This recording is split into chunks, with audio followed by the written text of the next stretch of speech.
আসসালামু আলাইকুম ভিউয়ার্স, রেহেনা রান্নাঘরে আপনাদেরকে স্বাগতম। আশা করি দেশ ও প্রবাসে যায় যেখানে আছেন আল্লাহর রহমতে ভালো আছেন, সুস্থ আছেন। আজকে আমি আবার একটা দারুণ মজার রেসিপি নিয়ে চলে এসেছি। আজকে আমি গরুর মাংসর ভুনা করে দেখাবো। এখানে গরুর মাংস আছে 1.5 কেজি। মাংসগুলোকে আমি রেগুলার কাট করে কেটে নিয়েছি। এখানে হাড্ডি চর্বি মিশানো মাংস আছে। আমি মাংসটাকে হাতে মেখে রান্না করব। এখানে আমি দিয়ে দেবো তেল, রেগুলার তেল, সয়াবিন তেল 1 কাপ, দিয়ে দেবো পেঁয়াজ কুচি 1 কাপ, দিয়ে দেবো লবণ স্বাদ অনুযায়ী, আদা বাটা 1.5 চামচ, রসুন বাটা 1.5 চামচ আমি দিয়ে দিলাম। দিয়ে দেবো মরিচের গুঁড়া 1 চামচ, ধনিয়ার গুঁড়া 1 চামচ, জিরার গুঁড়া 1 চামচ, হলুদের গুঁড়া 1 চামচ। আমি গুঁড়া মশলাগুলো দিয়ে দিলাম। আমি দিয়ে দেবো গরম মশলা। এখানে লং আছে 8টা, শাহি এলাচ বা কালো এলাচি 1টা, গোলমরিচ আছে 15-20টা, সাদা এলাচ আছে 8টা, দারচিনি আছে আপনার 3 টুকরা, 2টা তেজপাতাকে আমি একটু করে চিড়ে নিয়েছি। আমি গরম মশলাগুলো দিয়ে দিলাম। আমি এবার দিয়ে দেবো মাংসগুলোকে আমি পরিষ্কার করে কেটে ধুয়ে একটা ছাকনাতে রেখে আমি পানিটা ঝরিয়ে নিয়েছি। আমি দিয়ে দিলাম। আমি এবার মাংসটাকে ভালো করে ম্যারিনেট করে নেব। গরুর মাংসটা আপনি যত চেপে চেপে মাখবেন আপনার মাংসটা খেতে ততই মজা লাগবে। আমি মাংসটাকে ভালো করে ম্যারিনেট করে নিয়ে আমি ফিরে আসছি। আমি এবার মাংসটাকে ঢাকনা দিয়ে ঢেকে আমি 1 ঘন্টা রেস্টে রেখে দেবো। 1 ঘন্টা পরে আমি কিচেনে চলে যাব। 1 ঘন্টা পরে আমি ঢাকনাটা উঠিয়ে নিলাম।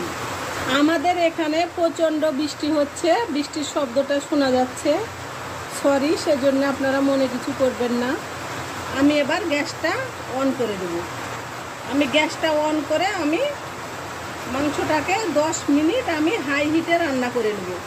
10 মিনিট পরে আমি ফিরে আসছি। 10 মিনিট পরে আমি ঢাকনাটা উঠিয়ে নিলাম। দেখুন আমার মাংস থেকে কত পানি ছেড়েছে। আমি আবারও নেড়ে চেড়ে আমি ভালো করে 10 মিনিট আমি কষে নেব। এবার আমি মিডিয়াম টু লো হিটে আমি 10 মিনিট কষে নেব। 10 মিনিট কষে নিয়ে আমি ফিরে আসছি। 10 মিনিট পরে আমি ঢাকনাটা উঠিয়ে নেব।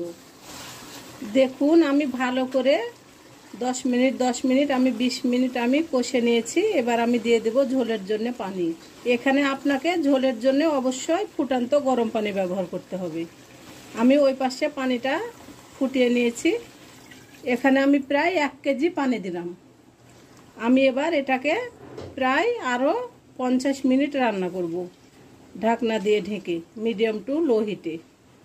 আমার রেসিপিগুলো যদি ভালো লাগে তাহলে আমার ভিডিওগুলো দেখার অনুরোধ রইল। যদি ফেসবুক থেকে দেখেন তাহলে অবশ্যই একটা ফলো দিয়ে দিবেন। ইউটিউব থেকে দেখলে একটা সাবস্ক্রাইব করার অনুরোধ রইল।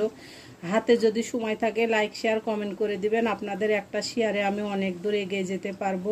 আমি যেভাবে গরুর মাংসর ভুনাটা করলাম আপনারা একবার হলো আমার মতো করে রান্না করে খেয়ে দেখুন। এটা অসম্ভব মজার একটা রেসিপি।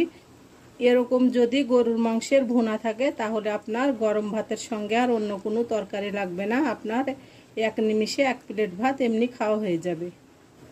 আমি এবার ঢাকনা দিয়ে ঢেকে একেবারে 50 মিনিট রান্না করে নেব। 50 মিনিট পরে আমি ফিরে আসছি। 50 মিনিট পরে আমি ঢাকনাটা উঠিয়ে নিলাম। আমি এখানে দিয়ে দেব গরম মশলার গুঁড়া 1 চামচ, 5টা কাঁচামরিচ, যেটাতে ঝাল হবে না, এটা একটা ফ্লেভার সুন্দর করবে। আমি এবার ভালো করে নেড়ে চেড়ে আমি ঢাকনা দিয়ে ঢেকে আরও 10 মিনিট রান্না করে নেব। 10 মিনিট পরে আমি একেবারে রান্না করে ফিরে আসছি। 10 মিনিট পরে আমি ফিরে আসলাম। আমি এবার ঢাকনাটা উঠিয়ে নেব। হয়ে গেছে আমার গরুর মাংসের ভুনা। আমি এবার পাতিলে উঠিয়ে নিয়ে আপনাদেরকে আমি পরিবেশন করে দেখাচ্ছি। আমার পরিবেশন করা, আশা করি আমার রেসিপিটা অবশ্যই ভালো লাগবে। যদি ভালো লাগে তাহলে আমার চ্যানেলটিতে লাইক কমেন্ট শেয়ার করতে ভুলবেন না। বেশি বেশি করে সাবস্ক্রাইব করার অনুরোধ রইল। তাহলে আজকের মতো এখানে বিদায়। আবার অন্য কোনো রেসিপি নিয়ে আসবো। সবাই ভালো থাকবেন। আল্লাহ হাফেজ।